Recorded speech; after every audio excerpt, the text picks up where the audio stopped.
Okay, I'm trying to see. Okay, so what you'll get today, a deep dive into multi-million pound contract negotiations, some negotiations strategies, very concrete techniques, the critical skills required to master the art of career negotiation. And as I said, a Q&A 15 minutes towards the end. Let's get started. So, how I got to negotiate an international career to leadership positions in male-dominated functions. My background is procurement and supply chain. As you know, it's still worldwide very male-dominated.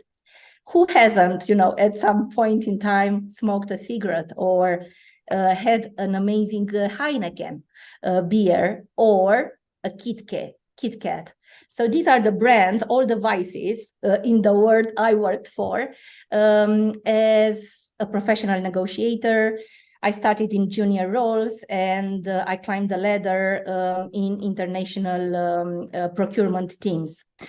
And today I would like to share all the secrets of all these multinational companies that conclude contracts with suppliers. What are the techniques? How do they prepare amazing negotiation, strategic partnerships in order to reach a win-win negotiation? This is a very technical slide because I would like to focus and to highlight the fact that a great collaboration, a great partnership with suppliers, a great win-win negotiation requires a team of experts. It's a school, procurement, it's a school of negotiators. And you need to have certain procurement functional competencies. This is just a snapshot from my times at Nestle, where I headed up a procurement team, and I was responsible for 200 million pounds spent. And you can see here, these are, my team was also calibrated in terms of talent, in terms of negotiation skills against certain procurement functional competencies. And many of you know that in order to enhance the skill, you need to have this 70-20-10. 70 on the job experience, 20% relationship experience with a mentor, with key stakeholders, and 10% is you improve your negotiation skills through formal education, like negotiations courses, and even this masterclass. Okay, so again, these are the brands I worked for 2 decades. And as you can see here, from 1 to 7, this is the formal process in order to get to a negotiation. Negotiation is just only one step of the whole end-to-end strategic source to pay, the way we call it in procurement. And I would like to highlight, because our session is about negotiation, step number 4 and step number 5, communication and supplier selection. These 2 steps involve concrete negotiation with the supplier and scenario play and yes, all the scenario and the preparation and the concrete negotiation. So as you can see, what I want to highlight is preparation is key. Step number 1, step number 2, step number 3. You see strategy in everything. And this is applicable in our careers, in our, entrepreneurship life. Now, I would like to highlight some of the key insights from a business negotiation point of view. Preparation stage is critical, and it can take up to 4 months. Gathering the data, understand what is the spend, understand what was the previous contract, understand what didn't work, understand the current market landscape, understand the new competitors that enter the market. So it can take, in any huge organization, this preparation can take up to 4 months. Negotiation strategy. This is key. And I will give you an example. Together with my team, we were role playing. Each and every one of us had a clear role during the negotiation, during the negotiation stage. Yes, someone was taking notes, someone was asking clear questions, someone was leading the negotiation, someone was a bit emotional on purpose to drive certain outcomes. Yeah. Focus on deliverables. So as part of the strategy is these deliverables and strategic partnership, not positioning. In corporations, in huge business environment, we don't have emotional, positional negotiations. So learning how to manage emotions is key. Communication is key internally with the team of negotiator and the key stakeholders, as well as externally with the suppliers. Implementation. Once you negotiate, implementation is key in order to implement that strategy, the new contract, onboarding the new suppliers, yeah? And also implementing the new rules of engagement. It's really important. One of the techniques that we were using was negotiation jujitsu, the way we call it, which means avoiding escalation at all levels by refusing to react. So this is key, and you will see it in my slides. Value creation was key. We didn't, as a negotiator, we didn't talk during the negotiation about saving. We were talking about we need to create value creation, a win-win partnership that that brings value creation, like financials, non-financial efficiencies, like excellent customer service, and ESG-related deliverables. More and more, as you know, we need to be more environmental friendly, more social, and more governmental in the way we do business. What I would like to recommend you, if you are really passionate about negotiation, that 10% formal education, this is the Bible of the huge companies. This book was recommended to me 20 years ago. It's still relevant. It's a best-selling. Two researchers from Harvard wrote this book, Getting to Yes, Negotiating an Agreement Without Giving In. It's amazing. It's fascinating.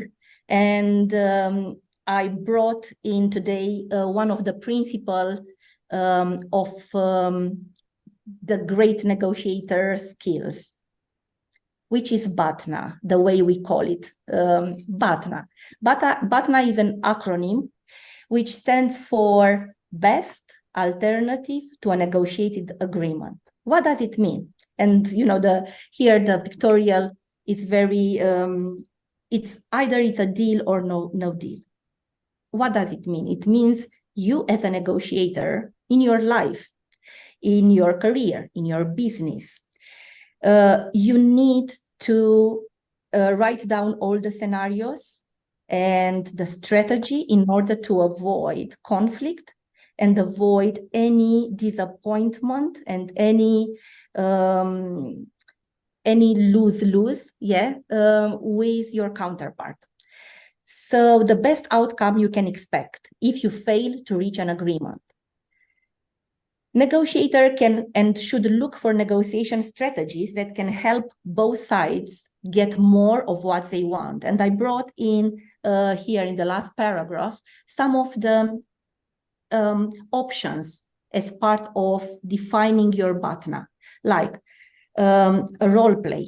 What is the role play? I want to get ready for this negotiation. What are my non-negotiable requirements, or fixed and flexible requirements? Create as many variables. A good negotiator doesn't have a list only of 3 negotiation requirements, has 20 variables. Create as many variables in order to, make the negotiation very dynamic. bad cop versus good cop, or negotiation jujitsu, in order to avoid that escalation. So what skills did I learn in multi-million pound negotiations, which I would like to share with you in this session, is technical negotiation skills, which I learned doing my job, are repetitive. The more you practice, the better you are. Soft skills are key. That's why the reality is, if you have empathy, if you can step in the other shoes, in your counterpart shoes, if you have the courage to call out some behaviors, maybe the counterpart is being rude, is getting emotional or warmed up, you have the courage to call out the behaviors, and amazing communication skills. Transforming businesses is rewarding. Transforming mindsets and careers is even more rewarding. And this I can tell you because I've managed hundreds of people, of procurement, of negotiators, and it's really rewarding to see someone junior working in a global role.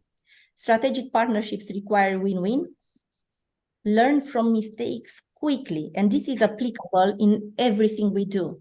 And all these huge companies that are so profitable, they do mistakes because we are all human, but they have that continuous improvement mindset. Okay, learnings, move on quickly. And all the time, what I learned is ask probing questions. As you can see, I'm heart and soul in everything I do, but I don't bring my emotions. I don't get emotional because I try to keep it very facts oriented, and I'm super prepared for a negotiation. Yeah. And set boundaries in everything you do, even in a negotiation. If someone is totally rude, and I faced with a supplier who was really rude, you need to set the boundaries, stand up and say, the negotiation will stop here because your tone is totally inappropriate. So now, how do we master the art of career negotiation? I hope you are writing down all the questions in preparation to our Q&A. How do we master the art of career negotiation? And what is the step number one? Your personal values are aligned to the company values. Or if you set up your own company the way I did it, now I'm just, I'm the founder of a company, of my own startup, which is in total alignment with my values, with my passion, a career mentoring for underrepresented. Do we have a question or? Okay. Okay.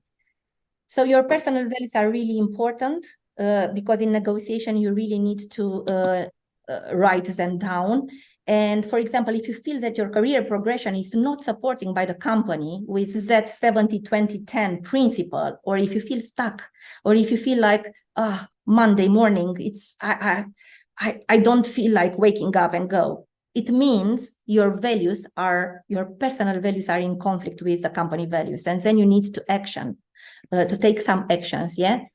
Some probing questions to help you. What are my values? What do I really want? What could make me wake up in the morning and enjoy work? What is the right work and the life ratio that is right for me?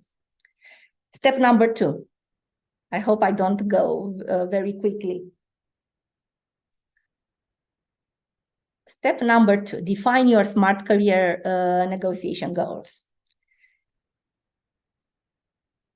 People forget that being globally, and we are from all over the globe in this call, sometimes when we work for companies, working remotely or working geographically in various parts of the world, if we have families, working globally comes with a price, not being close to the families or not seeing our families. So you need to be very aware of that. Be smart, in defining and negotiating your career to avoid emotional or physical loss. Yes, Jiu-Jitsu negotiation in order to minimize the emotional loss. SMART, I'm absolutely sure that you know, it's again an acronym that stands for specific, measurable, achievable, and relevant. Make it very measurable, specific goals, realistic, yeah? Not like I want to get multi-millionaire or win the lottery. This is not specific, yeah? Okay, step number 3, build your personal BATNA. Now that you know that the professional negotiators, they enter a negotiation with a supplier with a BATNA, this is what you need to create for your career discussion. And I brought some examples. For example, I took an example of how to negotiate how to define your BATNA when you negotiate your salary. Make sure you have at least 3 options of salary numbers by knowing the market analysis, yeah? Make sure the relationship with your manager or with HR or with whoever you negotiate with is not damaged if you don't reach that, salary rise. No pay rise. For example, another option can be no pay rise, but access to a valuable certification paid by the company.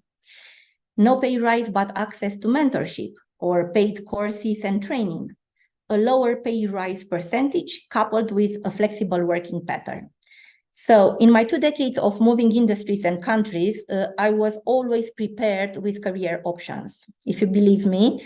And every time I was advocating for myself and my team, I had a deck, a career development plan.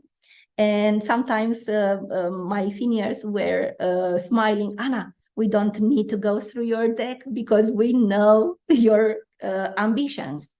But that deck was like, how should I say it, like my armor, because I was prepared. I was taking myself into seriously. I was preparing my career options. And all the time, in all those 3 big organizations I worked for, I always came up with options, not only one, yeah? Continuing with this example, the salary. Salary negotiation strategy. I was always successful in getting a pay rise. Probably not the ideal scenario, but I always managed to get something. Because again, if you focus on preparation, you will get something, at least 2% increase, but you need to have courage and get ready. So get the buy-in from your manager or from your senior as applicable to your situation. Number 2, write a very well documented email to HR. I always, the verbal was the verbal communication, everything I was, trying to negotiate as a salary for me or my team, I was also formally following up with HR. List the data, the research. So again, in order to keep the negotiation of your salary less emotional, get ready. Go to Glassdoor, go to LinkedIn. There are so many sources where you can Google, marketing assistant, and you can see what is the salary benchmark, yeah? Bring your BATNA ideal scenario first. As the Turkish bargain, you always start high. This is applicable because you start with, it's well prepared, it's according to the market, it's according to, the Glassdoor salary benchmark. So start very high and keep it very objective and make usage of data only. Market anchor, applicable in some organization, internal, external benchmarks, your consistent performance, because if you've been in the role and for 4 years without any promotion, without any salary increase, you need to understand and you need to highlight, to advocate for yourself in this email, in this negotiation, saying, I've been performing at the highest standard. I've been constantly delivering my targets, yeah? And I'm highly talented. So don't be shy, because only you can advocate for yourself in order to get this salary. And link your worth to the company values. Again, this is all about your values, yeah?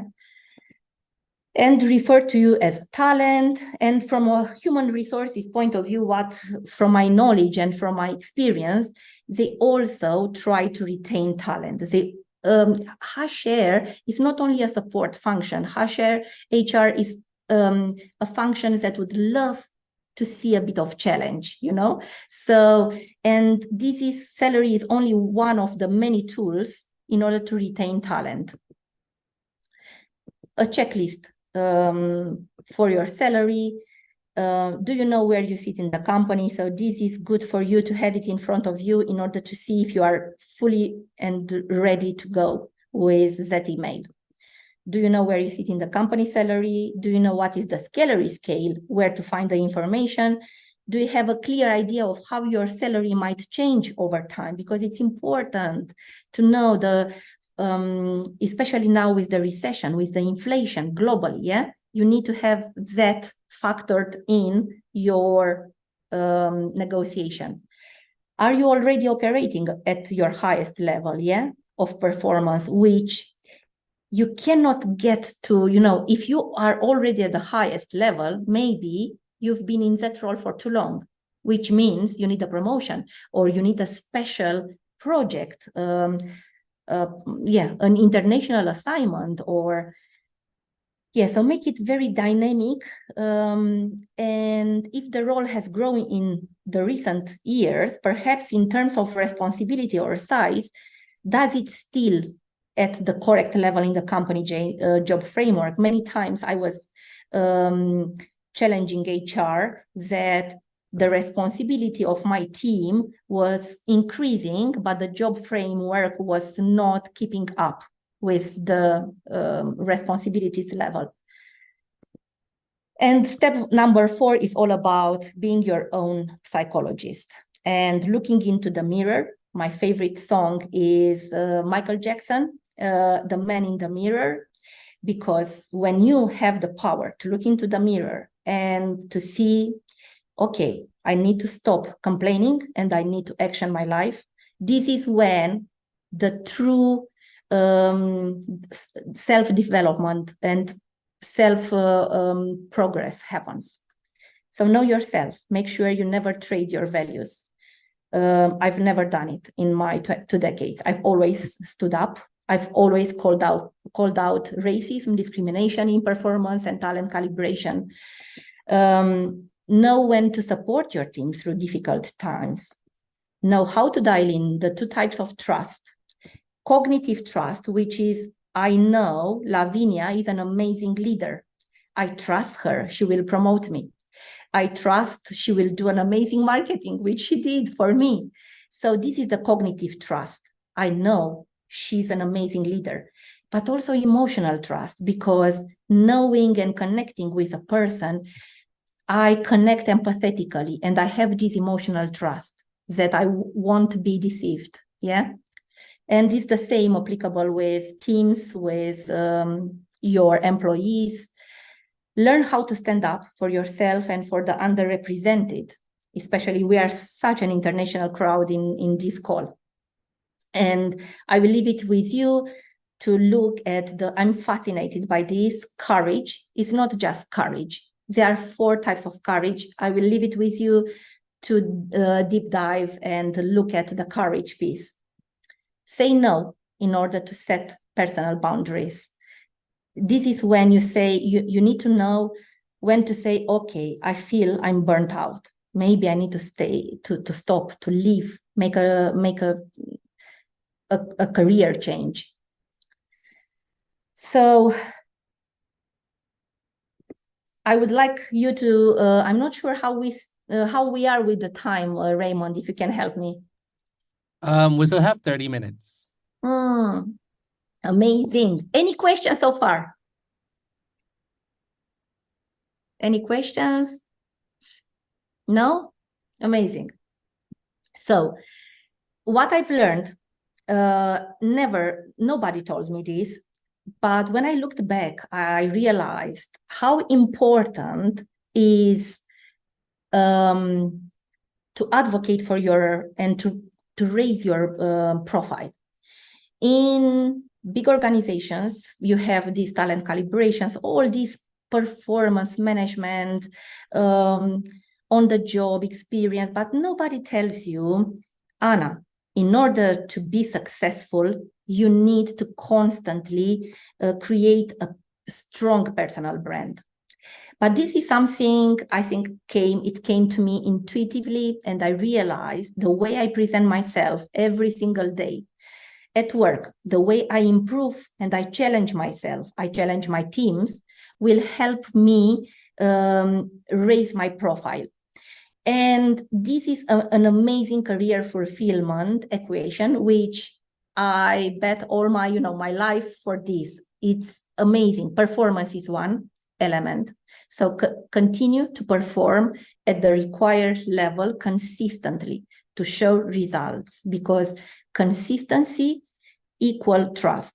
Second element of the equation is building and communicating your brand. Nobody will tell you how important, especially when you are an employee in huge organizations, nobody tells you about how important it is to be visible with emails, to have coffees with seniors, to have mentors.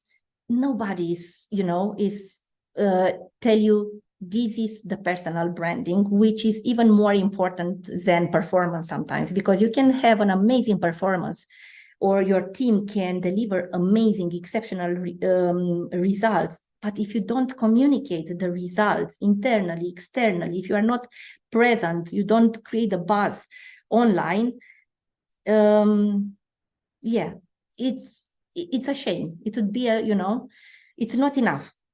And negotiate your brand. Because I'm so passionate about negotiation, and I realized, wow, okay, I'm negotiating amazing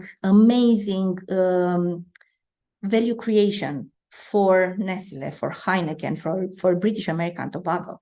How do I negotiate my own brand? How do I negotiate an amazing career to get to the roles I want as me, Anna Maria? I use the same techniques. I keep it less emotional. I got ready. Every single day I was super, super prepared. As I said, I had that career development plan in the background. So like a mathematician, it stays in your power to work on these three elements. Yeah. And performance is all about, as you know, the SMART goals. I won't delve too much into these. Career building and communicating your brand. You will be surprised.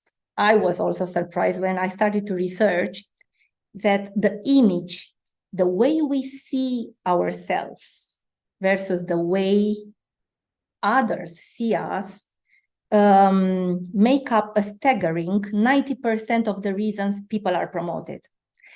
And I remember one time when an amazing individual in my team was exceptional, strategic, results, but she was so shy and she was a bit the gossiping lady. And I was like, okay, I started to give her feedback. I started to tell her, look, if you want to be my successor, you need to improve these behaviors.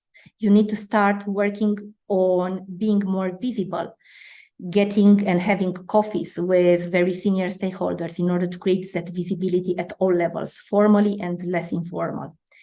And it was a journey of 4 years, and she actively listened. She put into practice everything, and she managed to be my successor. So don't forget how important this, the image, our image, everywhere we go, everywhere. how important the image is. So you need to keep communicating and building this constantly, and feedback is key. Sometimes it can be painful, but if you know what they say in fitness, no pain, no gain. So because I'm a fitness, I'm passionate about fitness. So when the muscle is stretched, when it hurts, it means you are outside of your comfort area. And this is when the muscle, the brain muscle, grows. Work with experts. If you are introvert, which is your personality, if you are a bit shy, work with experts. Find people who are passionate about this in order to bring out the best communicator in you.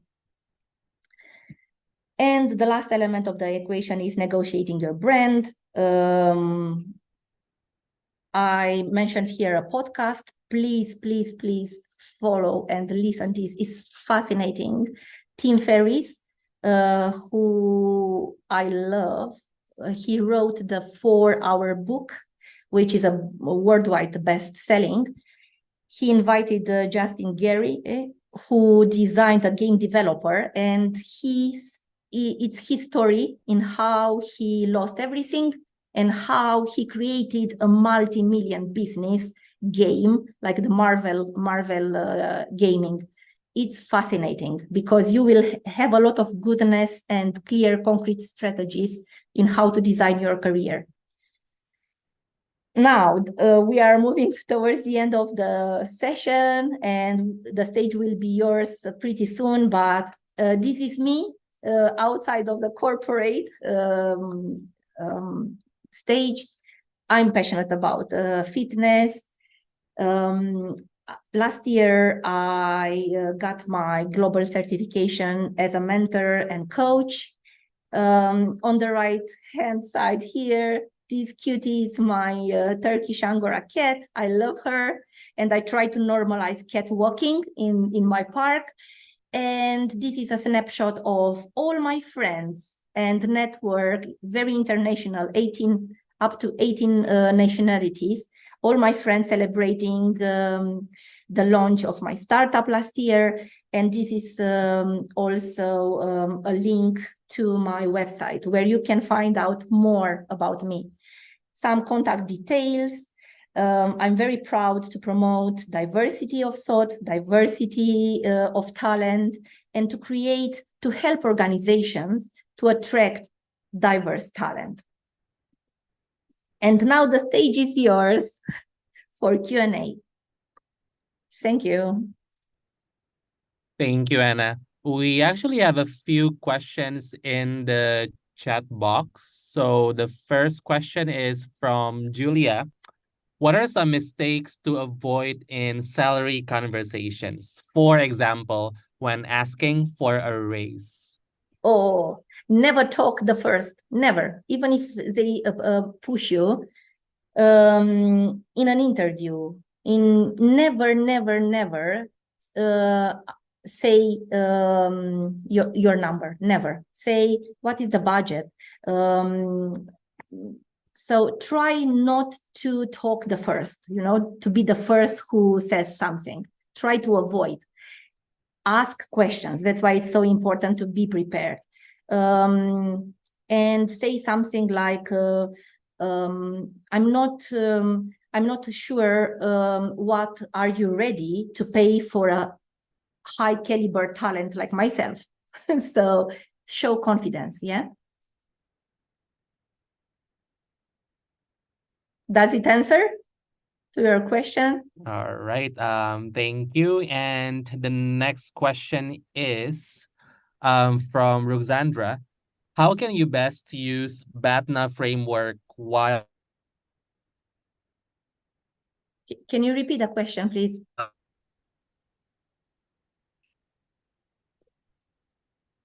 How can you best use BATNA framework while designing your career in remote working? Because we have to adopt different strategies, I think.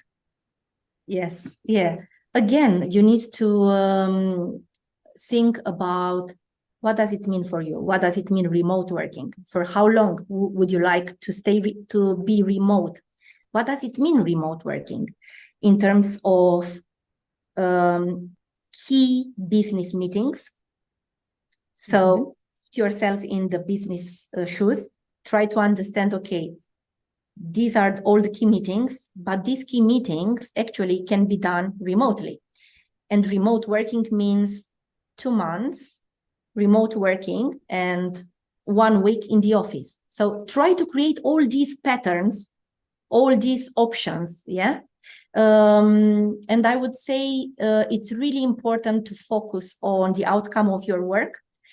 Go back in your history, and if you have delivered already amazing results in remote working, highlight those. I've already proved myself that the results are there regardless the geography. Yeah, I think it helps in every single conversation. Yeah, it's a great framework. Thank you for sharing it. Yes, just and try to to stay confident and all the time make go, and don't be afraid to challenge with the right tone. Not too emotional.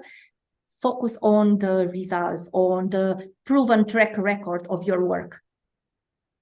Yep, great. Totally agree. Thank you. You're welcome. I just wanted to very quickly jump in here because I feel like there's a really interesting connection between what Anna Maria does and what Ruxandra does. Ruxandra is building an AI coach for career for teams, for teams that work remotely, and Anna Maria is obviously in career coaching and in this field, so it would be interesting for the two of you to connect, because Ruxandra should probably take part of your brain, Anna Maria, and put it in the AI.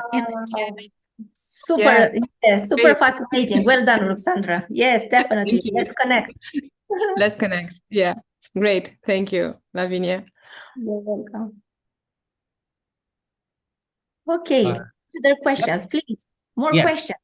Yes. The third question, this one is a very good one. How did you negotiate for a resolution when your personal career goals conflicted with company's objectives? Just found out on this misalignment when you actually work in the company. Wow. It reminds me of my last negotiation, which was exactly this scenario, which was painful. I came up with 3 options to take it was 2 years ago before I left Nestle. I won't be sharing too much, but I can tell exactly that questions was applicable in my career. So I came up with the 3 options. I got ready, I got prepared, I had my deck. I took my manager through this, and my manager dismissed all my proposals, everything. And in that moment, I realized the conflict is not with, there is a conflict, as I mentioned. The step number 1 in growing and negotiating your career is know yourself and know your worth.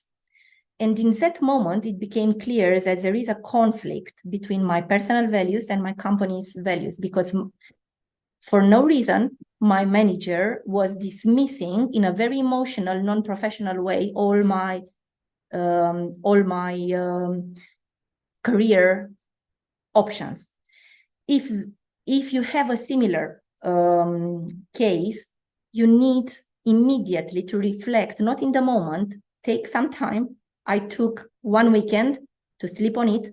I reflected and I realized, wow, it's a huge conflict. This, I cannot tolerate it. And here I am today. So again, if this is applicable, it means there is a conflict somewhere. Maybe you need to change the teams, or you need to leave the company, change companies, or change teams.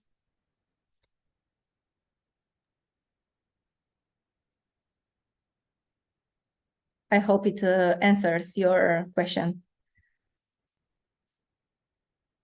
Yes. Thank you.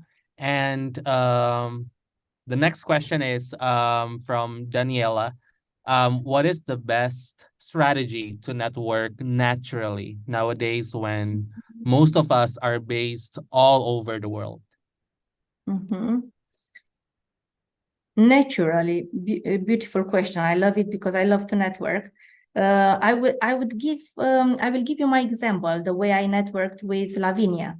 We've never met before. We've never met in person. And what I did, I listened to a podcast. It came naturally. I realized she's Romanian as I am.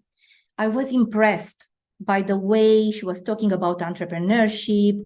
I was looking for mentors, people to look up to get the courage from in order to start up my own company. Long story short, I connected with her on LinkedIn by being very genuine, very generous in complimenting her, saying, I loved your leadership. I would love to connect when you have time. I know I chased her a bit. So as long as I think LinkedIn is amazing. Is one of the most, it brought me 2 jobs. It brings me clients. So LinkedIn is one of the most powerful, and go out to socialize, go out to business meetings, or just simply, reach out to people who could help you. Don't be shy. Just reach out. One email, one phone call. Yeah.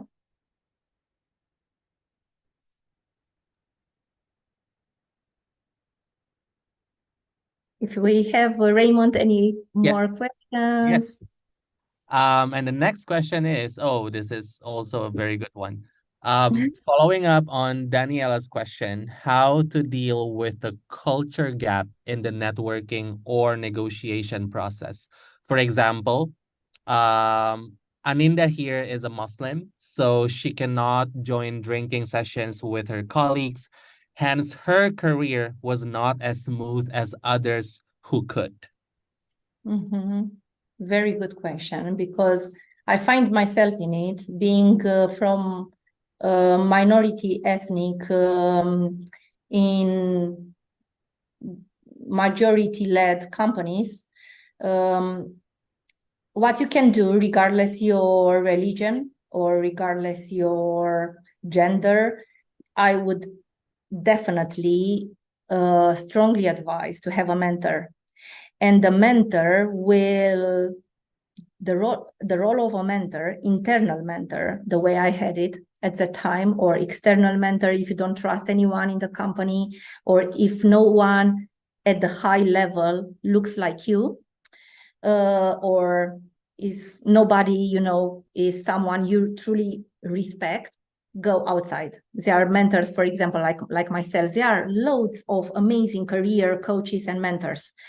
But internally, if you have someone you can trust more senior, try to get that mentor. The mentor sits within that 20%, the rule, 70, 20, 10.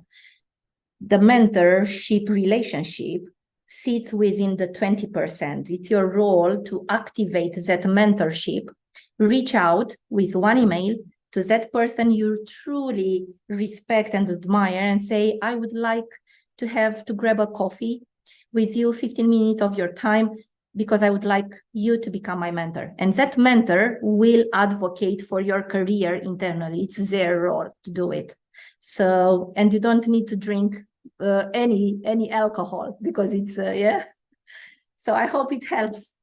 It helped me.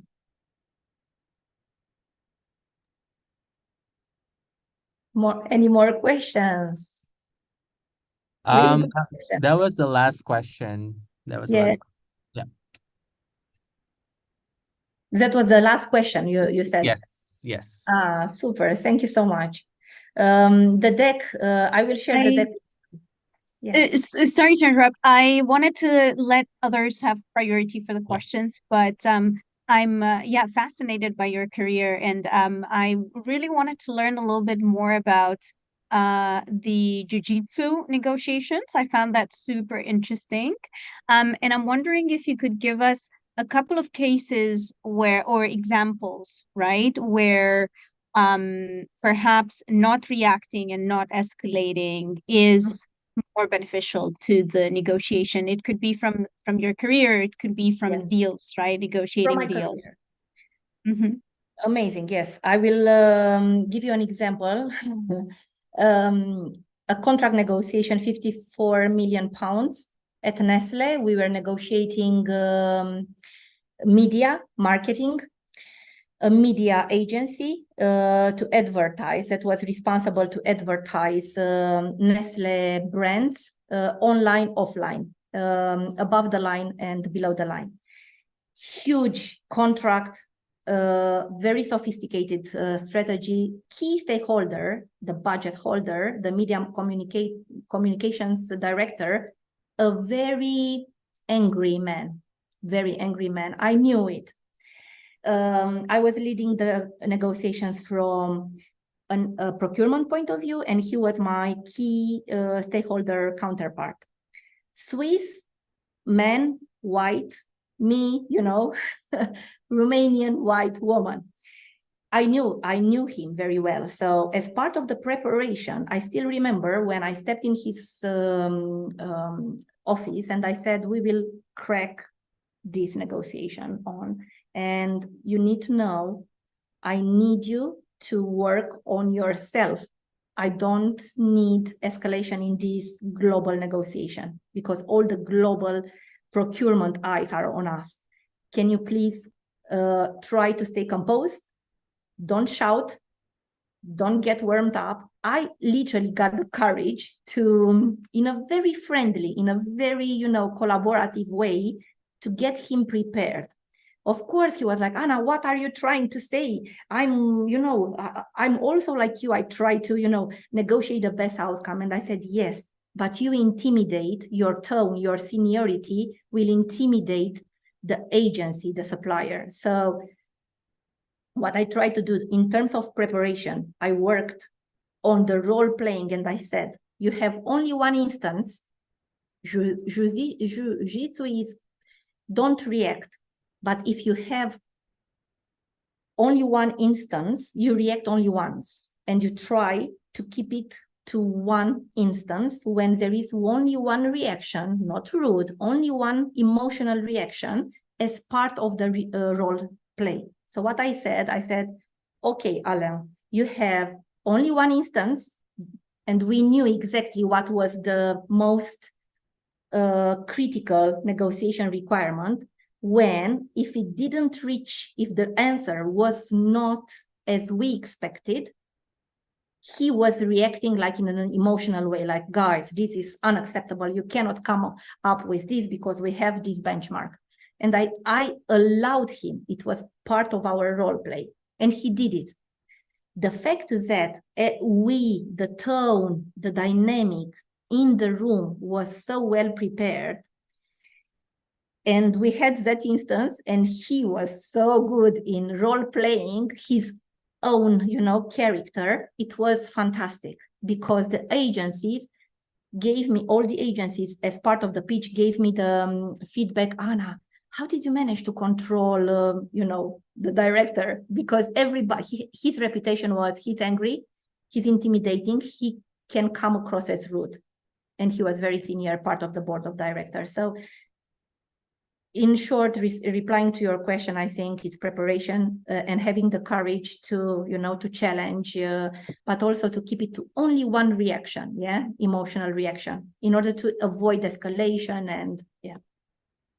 Absolutely, because if you pick strategically one reaction in one instance in which that's going to happen, that's going to stand out and be so much more powerful. So if it's the one part of the deal that is really important to come through, right? Like if you're reacting and emotional everywhere, then it gets lost, right? But if it's one part of the deal, yeah, that's super interesting. Thanks so much for sharing. Yeah, and one time I was standing up on purpose. I literally stood up and I said, the pricing you are offering as part of the negotiation dynamic. And But I knew what was my BATNA, my best alternative to a negotiated agreement. And it was part of the scenario when I stood up physically and I said, the pricing is so high, it's not even respectful, it's not even according to the benchmark, guys. This is not a market, a bank, this is not, you have not done your, you have not put forward the best benchmark. And I stood up, and in that moment, just standing up, it was quite an emotional reaction. I stood up, and in that moment, they said, okay, Ana Maria, I think we can work on this pricing. Leave it with us. That was the reaction. Fantastic. Thank you for sharing. The takeaway is like pick your reactions very carefully, right? Exactly. Yes. All right. Thank you so much, Anna, and thank you so much, Lavinia, for the question. We have a message from Peter here. Super thanks, Anna. So pleased to have joined. And dear all, we can fully endorse Anna's negotiation skills as one of her former suppliers. Super. Thank you so much. It was a pleasure to share this with you. All right. We still have a few minutes. We have 4 minutes left. Is there anything that you would like to learn more, or perhaps other questions?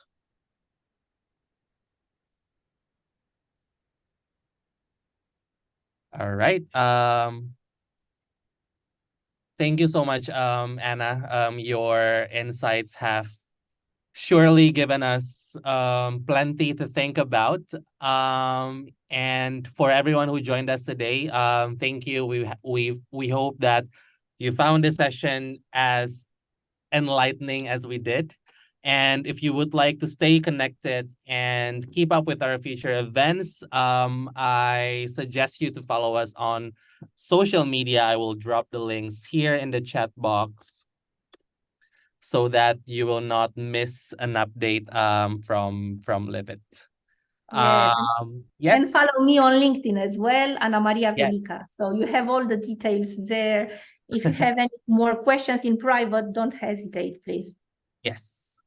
And also for those of you who would like to revisit the insights shared today, or if you want to share it with your colleagues or on your socials, we'll have the event recording available by next week. It's also available on our YouTube channel.